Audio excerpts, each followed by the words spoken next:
You mentioned that before you write a book, you spend a year accumulating, or longer, accumulating a large number of observations and events and other things until you have an outline. And I wonder, when you start to write that first draft after a year, how much evolution in the story occurs after that point, and is that evolution a good thing or a bad thing for you? It's a good thing. For me, it's a good thing. I mean, I'm again not. I'm not romantic about these things in the sense that I'm, you know.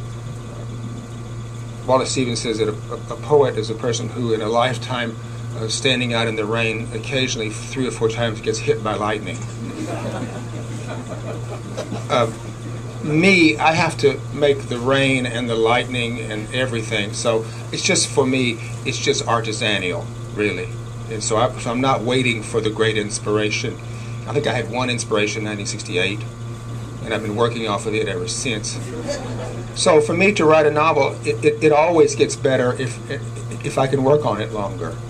It's not a matter of fracturing or sullying my original conception. If my original conception will give way to something that's better, in my practice, that's to the good. That's to the good. And that is almost always what happens. I mean, I just believe that I have the kind of mind, as I said before, that kind of finds things out and finds things out and finds things out. When I've taught students, I've tried to get them to always to say a lot of things in their writing. You know, take the un-Hemingway approach, to take the more Faulknerian approach. Say more, say more, say more, because then you can always toss it if what you say. But in the process of saying more, you will get into something that you couldn't have ever said, but that you said those things first. So I just believe that deeper in, for me, to use that spatial metaphor, is better. And I don't think that that's necessarily always true for everybody. I mean, I know Sam Shepard is a great pal of mine, and sometimes he says, you write one of those novels? And I say, he said, man, I could never do that. You know, because he just wants to sit down and bang it out, and, you know, in about 2 hours, and that's what he wants. And I'm talking about his short stories, not his plays. I think he is of a more romantical kind of persuasion than I am. Yes, sir. Excuse me. I first came across you in the Sports Writer. Yes, sir. And I just want to ask some things that lead to some of my autobiographical interest that you put into the books. And even tonight, when you described Canada and read the 20 pages of it, just seemed like 20. It was actually only 5. 5. Okay. Okay. You were talking about 20.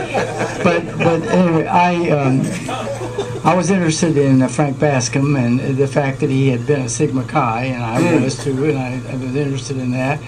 And then he became divorced, and I've been divorced, and Independence Day really rang true to me. And thank you. And that wonderful situation you explained about identifying with the mother of the boy that was his son really showed me a lot of things that I was dealing with. And then when I continued on through this last one was the lay of the land. Yes, sir. It just was it was interesting, and you have a way of writing. But now when you mentioned Canada, and I was a Air Force bombardier, and you're the other person I've been looking for.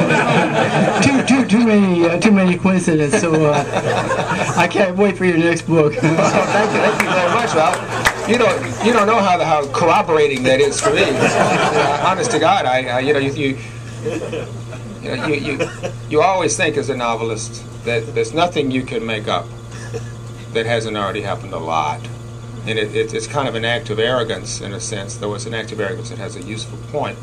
It's an act of arrogance to think that you know something that you don't know on the faith that you know it actually does have a referent in life. And so, I don't know. Spooky, though, isn't it? Yeah. Thank you. Thank you. Yes, sir. Hi. I read an interview from the Paris Review you did after Independence Day came out, where you said that you would advise young writers to not start writing. Yes. I was going to ask you, do you still think that? Yes. More. More? Okay. And do. How did you manage to sort of keep writing before you made it big? I married the right girl. Simple as that. You know, I'm dogged anyway.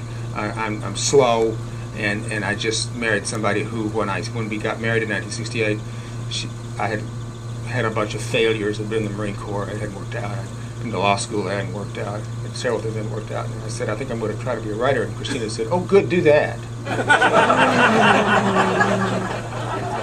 And so she made it, and she's lived her word all these 44 years, and but apart from that, I just got lucky. I mean, I just got really lucky, and I don't even know where a linchpin was. The only thing I can say about it is you have to put yourself in the way of luck, which is to say you have to do the work, you have to write the books. And the addendum to that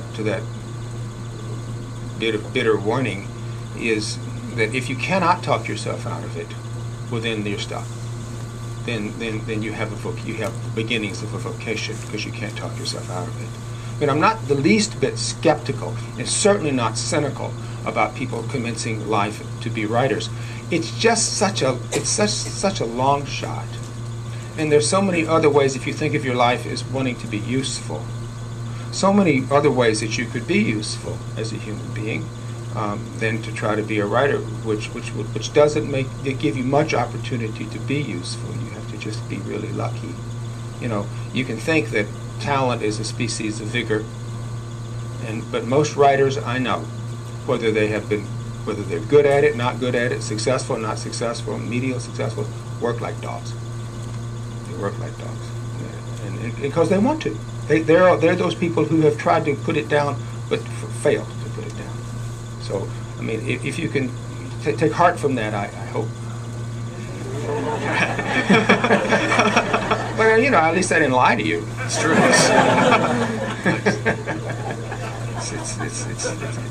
It's not a career carnival here. Yes, sir. Hi. Good evening. Hello. If this is a recurring question on your book tour, I apologize in Not at advance. all. But having won the Pulitzer Prize, what did you think of this year's non-decision decision? I thought that the Pulitzer Board laid down like a dog. That's what I thought. Just laid down like a dog. They had a chance to encourage wonderful writing, which is what they're supposed to do, and they just, for whatever reasons, abdicated their responsibility. I don't care what they say about why they did it. It was wrong and bad, no doubt about it. I didn't particularly like the jury's choices, but the jury did. The jury read 450 books, and they exercised their best possible judgment to find books that they thought were creditable. And I thought that the Pulitzer Board's job was to do that. You know, I can say that because I'm sure I'll never win the Pulitzer Prize again.